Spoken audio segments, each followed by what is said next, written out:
Assalamualaikum warahmatullahi wabarakatuh.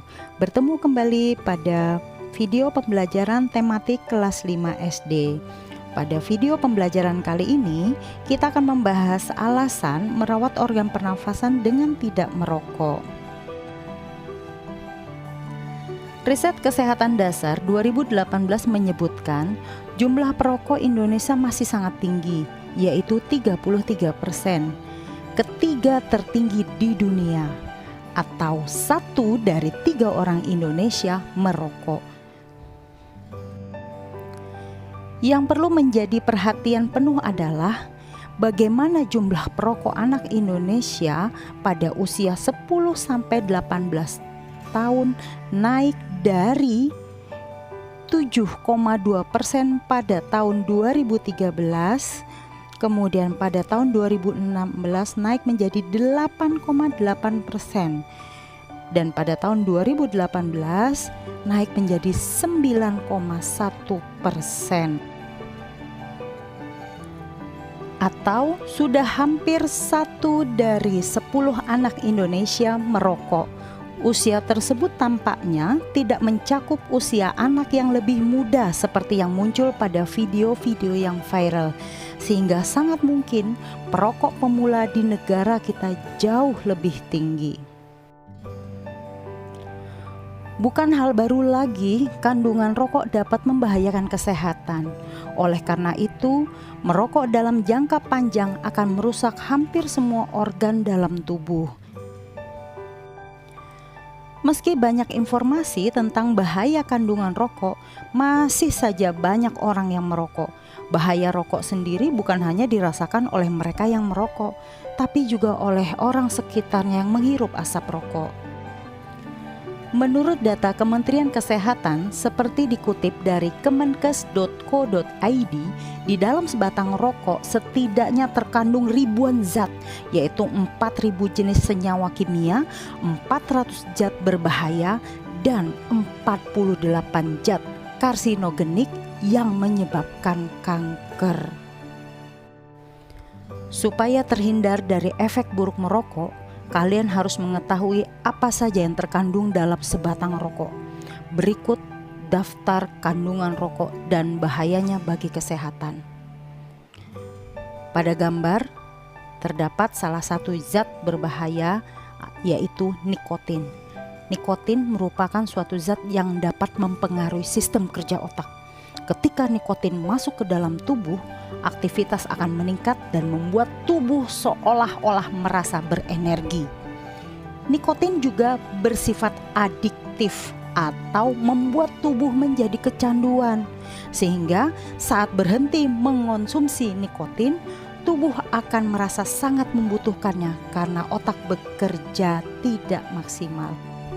Hingga saat ini, bahaya nikotin masih menjadi perhatian medis dan Organisasi Kesehatan Dunia. Kandungan rokok berbahaya lainnya yaitu tar.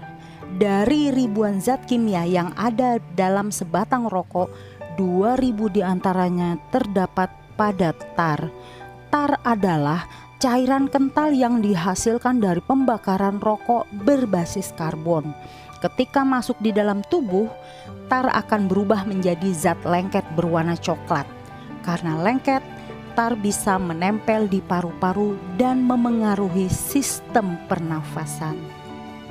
Berikutnya adalah karbon monoksida. Pada umumnya, karbon monoksida ditemukan dalam asap kendaraan bermotor dari hasil pembakaran tidak sempurna. Namun, ternyata gas karbon monoksida juga ada di dalam asap rokok. Kandungan rokok yang satu ini paling banyak dihirup oleh perokok pasif. Orang yang dekat dengan perokok aktif sudah pasti akan menghirup karbon monoksida. Selain itu, ada juga arsenik. Arsenik yang terkandung dalam rokok adalah arsenik anorganik. Karena rokok terbuat dari tembakau, arsenik muncul dalam setiap asap yang dihasilkan rokok. Tembakau yang berasal dari perkebunan mengandung arsenik lebih banyak karena terkontaminasi pestisida.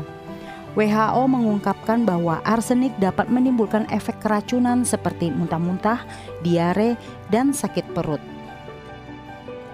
Setelah kalian melihat bagaimana zat-zat sangat berbahaya terdapat pada rokok, tentu kalian setuju bahwa rokok juga sangat berbahaya bagi kesehatan kita. Jika terkena dalam jumlah yang banyak dan waktu yang lama, maka paru-paru manusia akan mengalami gangguan fungsi. Nah, berikut adalah beberapa bahaya merokok terhadap kesehatan sistem pernafasan manusia. Yang pertama,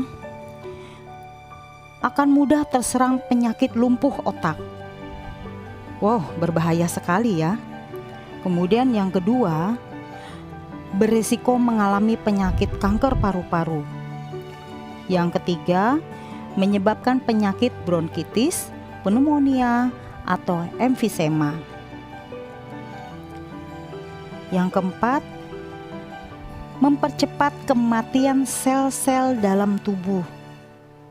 Dan berikutnya adalah mengganggu kesehatan janin bagi ibu hamil.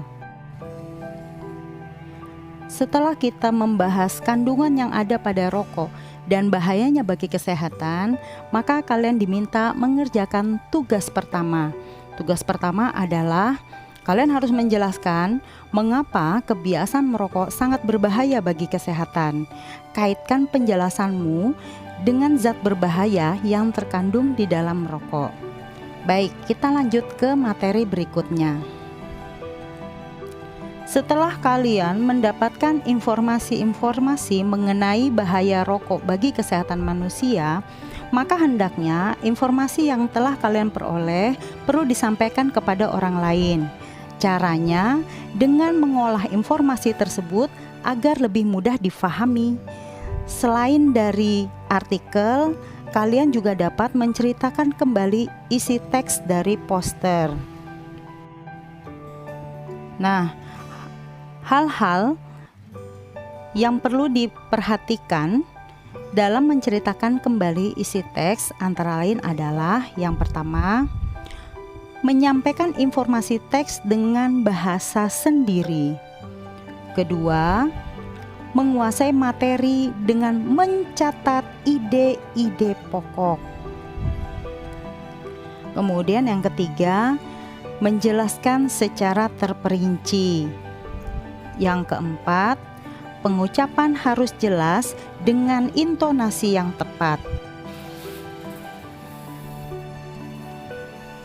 Selain dengan menggunakan poster, kita juga bisa menyampaikan informasi-informasi penting dalam bentuk cerita bergambar. Pada pembelajaran sebelumnya, kita telah belajar tentang cerita bergambar. Cerita bergambar adalah cerita yang ditampilkan dengan menggunakan gambar. Untuk membuat cerita bergambar, ada beberapa tahapan yang harus dilakukan, yaitu sebagai berikut. Yang pertama, menentukan tema atau gagasan dari ilustrasi yang akan kita buat. Kemudian yang kedua, menentukan objek yang ingin digambar. Siapa saja tokohnya, bagaimana suasananya, bagaimana corak gambarnya, serta media apa yang kita gunakan. Kemudian yang ketiga, membuat sketsa dengan menggunakan pensil. Yang keempat, tambahkan detail pada sketsa sehingga gambar terlihat lebih sempurna. Setelah sketsa selesai, kita dapat mulai menebalkannya dan mewarnai dengan menggunakan spidol, pensil warna, krayon, atau cat air. Tugas 2 dan 3. Tugas 2, tuliskan 5 tahapan membuat cerita bergambar. Tugas ketiga, kalian diminta untuk memperhatikan gambar di samping. Amati poster tersebut, kemudian tuliskan kembali isi poster dalam bentuk cerita sebanyak 1 paragraf pada buku tulismu. Setelah selesai, kirimkan hasil kerjamu kepada wali kelas masing-masing. Terima kasih sudah menyaksikan video pembelajaran kali ini. Semoga bermanfaat. Bertemu kembali pada video pembelajaran berikutnya. Wassalamualaikum warahmatullahi wabarakatuh.